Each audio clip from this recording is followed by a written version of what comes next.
3 years ago, my partner and I bought our first home. It was a modest place, and our neighbors were wonderful.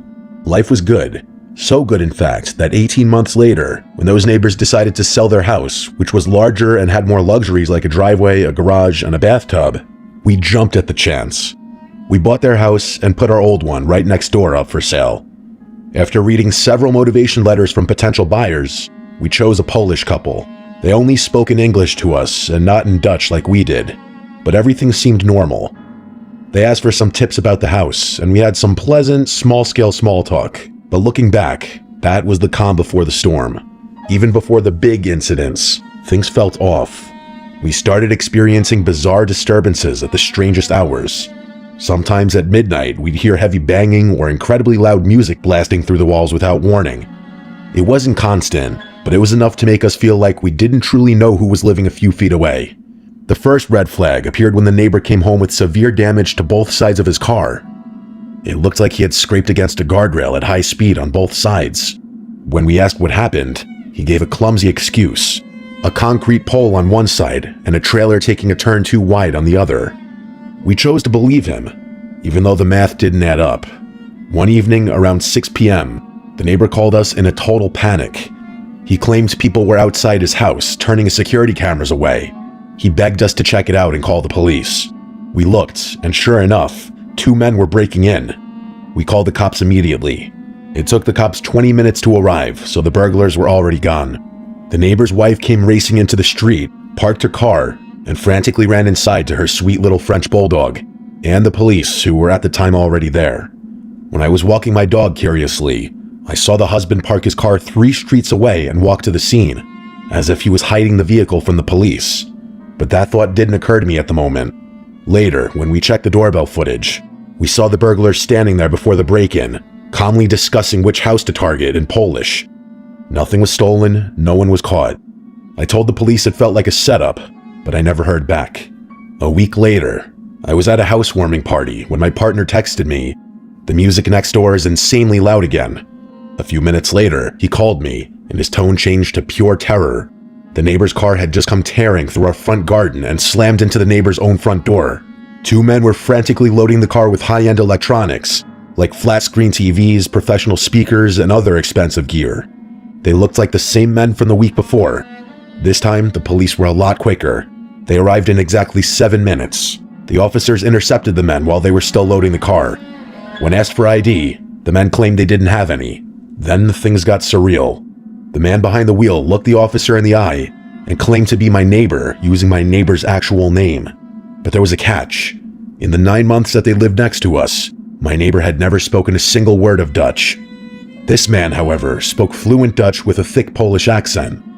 Realizing the game was up, the men slammed the car into gear, and a violent pursuit followed through our quiet streets until the police managed to box them in and arrest them. But my partner could still hear movement inside our neighbor's house. The police went back in and dragged out a 3rd suspect. As we were inside our own home with an officer to report the damage to our property, the doorbell rang. We turned around, and there he was, the actual neighbor. He was unrecognizable. His face was a swollen, bloody mess. One eye was swollen shut, his mouth was torn, and his arm hung at a useless angle, covered in what looked like defensive stab wounds. He looked feral, aggressive, and broken. The police officer tried to intervene, but the neighbor flat out refused to file a report or cooperate. Since the victim wouldn't speak, the officer had no choice but to send him back to his house. Later that night, the neighbor rang our bell again. He was trembling. He confessed that he cheated on his wife, and he claimed that she had sent people to take him out. He begged to sleep at our house. Terrified and wanting no part of this underworld drama, we refused. My partner offered to drive him to the hospital instead. We dropped him off at 10:30 p.m., telling him we were staying elsewhere for the night because we no longer felt safe. But we didn't stay elsewhere. We went home, locked every door, and tried to breathe. At around 1 a.m., our dog started growling. A specific low growl he only uses when someone's at the door. We checked the doorbell camera, and there he was. The neighbor was back from the hospital, standing on our porch, ringing the doorbell multiple times.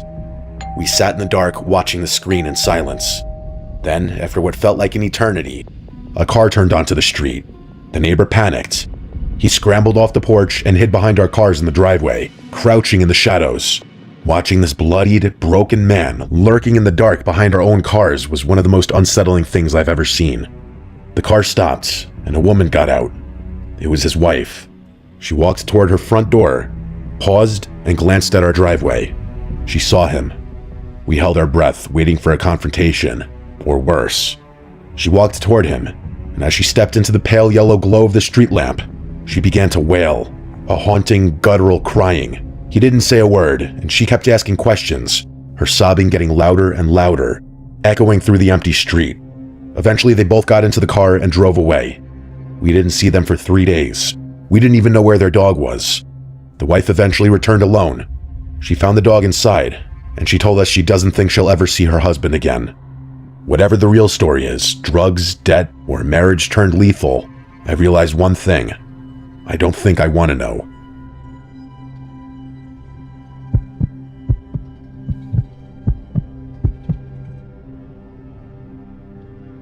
This all started back in 2017 when I moved into a new house in the suburbs of Montreal, Canada, with my parents and little sister. Before I get into the juicy part of the story, I need to explain a few details about my room and its placement in the house for everything to make sense from my point of view. The house we moved into is a split-level home, meaning it has staggered floor levels connected by short flights of stairs. My room was neither on the main floor nor in the basement. It sat exactly in between the two, at ground level. One wall shared space with a garage, and the opposite side had a large window that looked out into the backyard.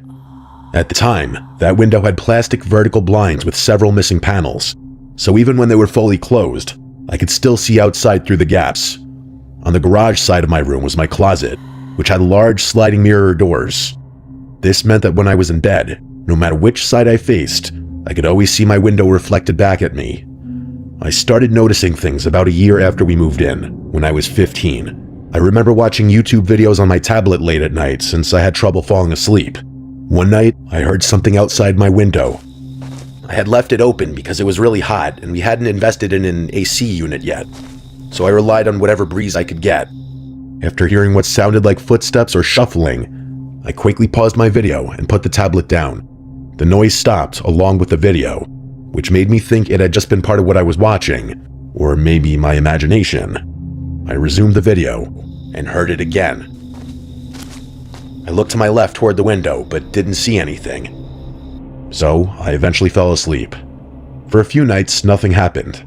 But then one night, a couple nights later, during my usual late-night YouTube and show watching routine, I heard the shuffling again. I paused what I was watching and listened, this time longer than before. I swear I could hear breathing now too. I glanced at my window, but again, there was nothing. I convinced myself it was just my mind playing tricks on me and turned to face my closet instead. As I picked my tablet back up to resume the video, I saw something move at my window through one of the gaps in the blinds, reflected in the mirror. A chill ran down my spine. I got up immediately and went to wake up my parents, deciding it was better to be safe than sorry.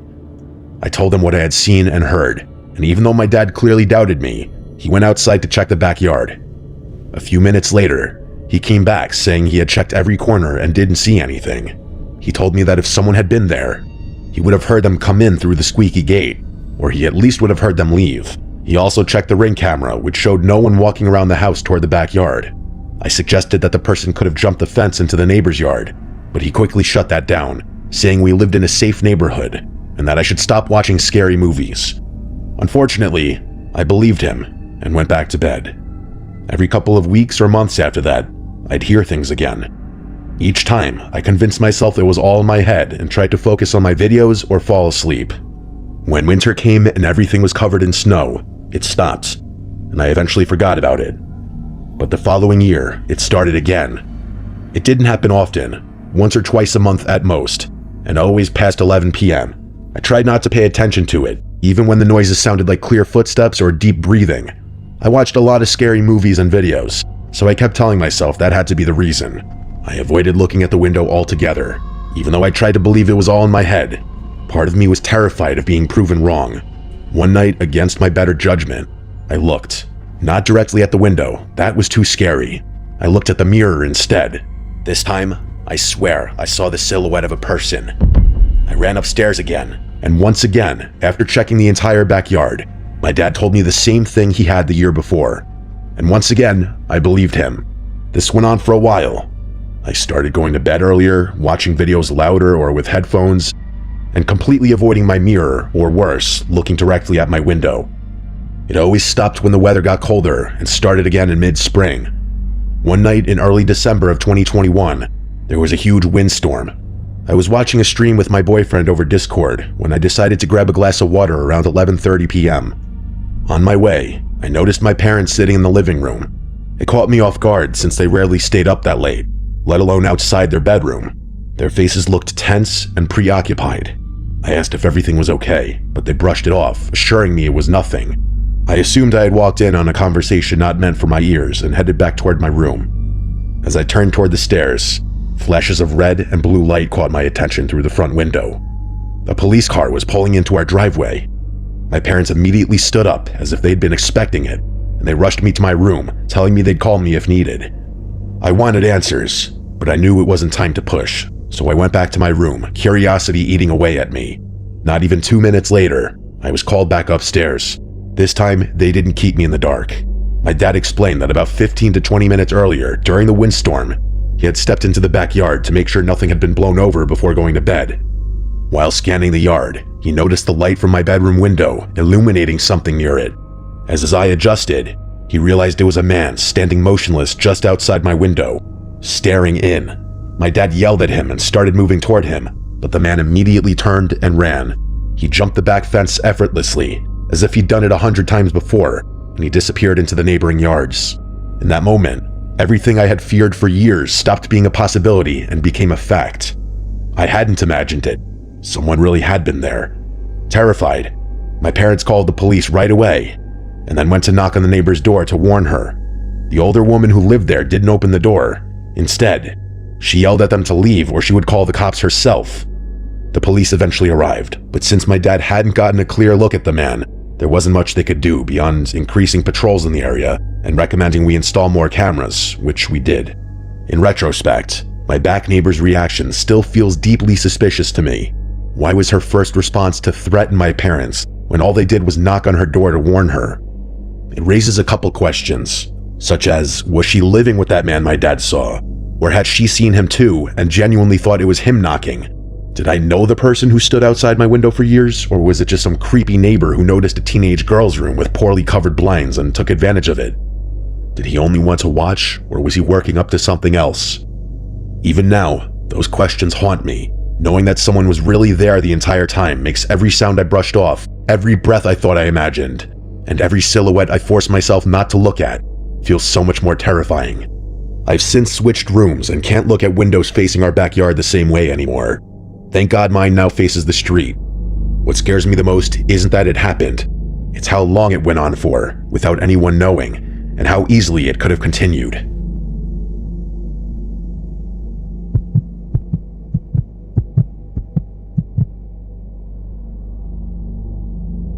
It was a cold winter day in mid-December, and I was 15 years old. I originally lived in a suburban area of Alberta with my parents in our apartment. However, we were running low on space, and with my little sister on her way, we knew we had to move to a bigger house. It seemed lucky for us at first, because there was a house just a few blocks down that was selling for a very cheap price tag. Granted, it wasn't the best looking or in the best area, but it had room to grow in, and for the price we paid, we could renovate to our heart's content. My dad did renovate slightly with the money we had left, but mainly the basement as it was almost unusable without being fixed up. Cleaning, carpeting, new beams, fixing the bathroom, and fresh wallpaper with a cool pattern I got to choose myself. For the first couple of months, living there had been great, and I was really enjoying the new house. Until the first questionable moment came along. It was my father's birthday, and to celebrate, we all had gone to a restaurant in the evening. All went well until we came home to our front door wide open. My mom was absolutely shaken, and we begged my dad to drive us away from the house while she called the police. My dad grabbed a large, heavy wrench from his toolbox in the truck and went into the house to search for the intruder. My mom and I called the cops anyway, and we sat there for 5 excruciatingly long minutes before they arrived. They searched the house and found my dad, and he came back out and told us nothing was actually stolen and no one was in the house either. However, some of our items were moved or knocked over, specifically the books on my bookshelf. The police eventually finished their search and told us the same thing. We were still a little paranoid, but finally, we went inside our home. From that day forward, I would always hear strange noises coming from the walls, and sometimes underneath our basement. Might I add, my room was there, in the basement, but I always dismissed the sounds as the pipes. This was an older house after all. That was until one night, something unexplainable happened. It was around 2 in the morning, and I was playing with my Nintendo DS under the sheets with no volume so my parents didn't know I was still awake. That's when I heard it. Clear laughter coming from the wall to the side of my bed. My heart froze in time, and my eyes probably widened to the size of plates. I didn't know what I should do. Ignore it? Call my parents? Go investigate? I decided to wait for a while to see if it happened again. But after about 30 minutes of laying still as a stone, I decided it must have just been my sleep-deprived imagination, and finally went to sleep. I woke up the next morning in my bed. As usual, nothing changed. Despite that laugh still burning in my mind, I tried to pass it off. I would still hear the same strange noises every so often for the next couple of weeks, but that felt normal for me now. This is when the next occurrence happens. By this time, my sister was already born, and since the basement was big enough, plus my mom trusted me with keeping her safe at night, she shared the room with me. Now, this doesn't mean my mom didn't use baby monitors, because she did. She kept the parent units in the living room, and the other in the kitchen. One night, my parents had gone out for a late-night dinner and left me to take care of the house until they got back. I was in the living room watching a movie when I got up to get a snack from the kitchen. That's when I noticed odd noises coming from the baby monitor. And my heart sank. I knew no one else was home, but those were footsteps. Loud, heavy footsteps. Suddenly, my fear was realized when my sister started crying, and I heard a faint shh sound come out of the speaker, followed by a crash. I instantly did the first thing that came to mind, which now, thinking clearly in retrospect, could have gotten us both killed. I ran as quickly as I could up to my parents' room and grabbed my father's rifle. However, I didn't have the key to unlock the trigger lock or any of the ammunition. I figured I would pretend it was loaded and try to hide the lock with my hand. If I was attacked, I would use the buttstock to defend myself. All I thought of was getting my sister to safety. When I got to the basement door, I opened it quietly and walked down the steps, turning to face my sister's crib. No one was there, but she was still crying, as well as the baby monitor being on the ground sideways. I mustered all the courage I could and yelled, "I'm armed. Come out before I find you." Still nothing. I grabbed my sister and ran upstairs. I closed the basement door and pushed a chair under the handle to keep it locked while I called my parents. They called the police and got home as fast as they could. The police got to my house before my parents did, so they made me sit in the back of the cop car with my baby sister while one of the police officers went inside to investigate. When my parents arrived, I told them everything that happened. They were confused but very concerned.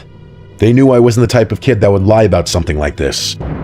The police officer came out and gave us an all clear and said no one was in the house.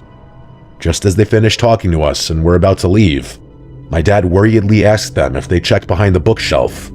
In my room, there was a bookshelf that came embedded into the wall, so I was very confused when my dad asked to look behind it. The police officer was confused too, and asked my father to come inside with him and point out what he meant. Lo and behold, when we got downstairs, my bookshelf was pushed open slightly like a door, and the basement window that leads to the backyard was opened all the way, with my desk chair planted under it.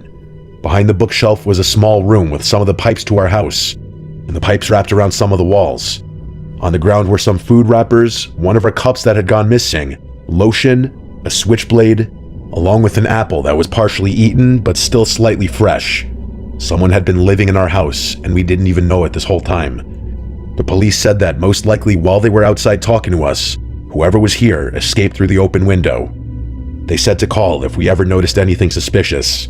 However, they didn't think the person would come back now that we knew of their secret. That wasn't even the most horrifying part, however.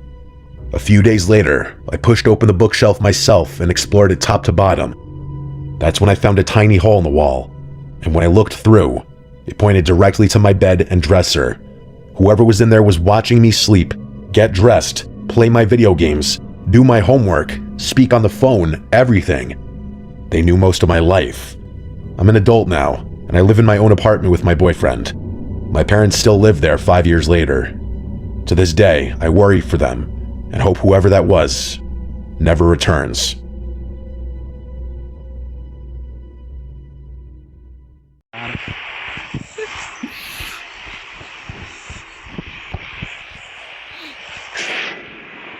ਚੱਲ ਭਾਈ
Enemies ahead!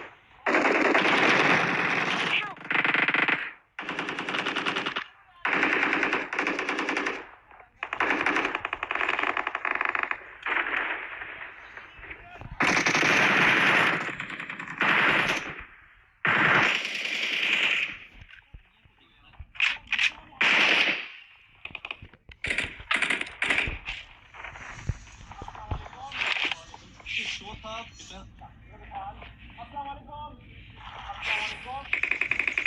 Help!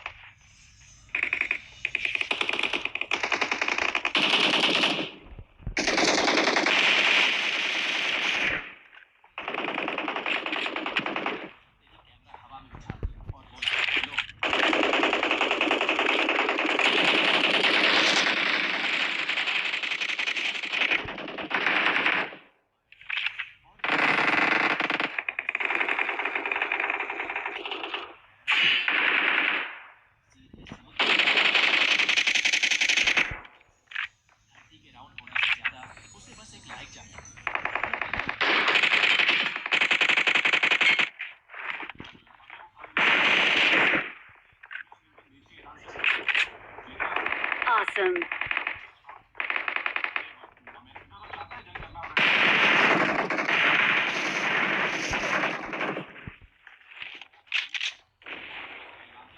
Don't give up. Please recall me. Still recall you. Let's go.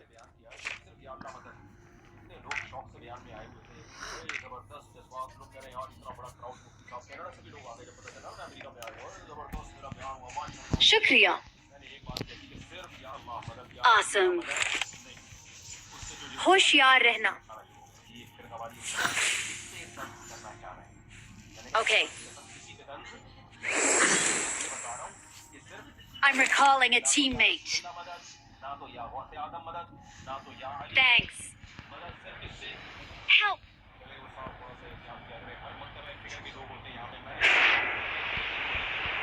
Shukriya.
I got supplies.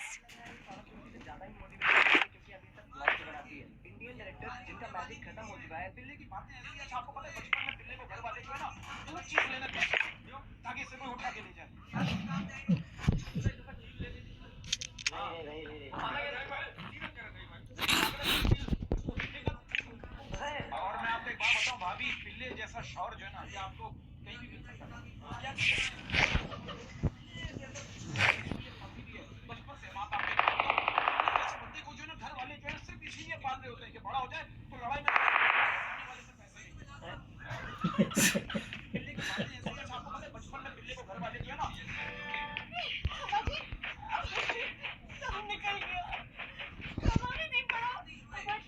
इसकी तुम जैसी मनहूस औलादे हो, उस बदनसीब को करना। इसे गंजे बंदे को देख के वाला जो उंगलियां फेरनियां Help!